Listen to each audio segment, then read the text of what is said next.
क्या आपको भी लगता है गर्दन चटकाने से रिलीफ मिल रहा है? पर सच तो ये है कि आप खुद अपने लिगामेंट्स को ढीला कर रहे हैं। ये एक नशे की तरह है। जब आप चटकाते हैं तो गैस बबल्स फटते हैं, मजा बहुत आता है, पर 10 मिनट बाद दर्द बढ़ जाता है।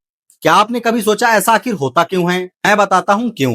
क्योंकि आपकी स्टिफ मसल्स को मूवमेंट नहीं मिल रही और आप लूज जॉइंट को बार बार हिला रहे हो। इससे इनस्टेबिलिटी पैदा होती है जो आगे चलकर नर्व कंप्रेशन बन सकती है। चटकाओ मत, स्ट्रॉन्ग बनो। ये आइसोमेट्रिक एक्सरसाइज करो और अपनी गर्दन को लोहे जैसा मजबूत बनाओ। और ये वीडियो गर्दन चटकाने वाले दोस्त को शेयर करो।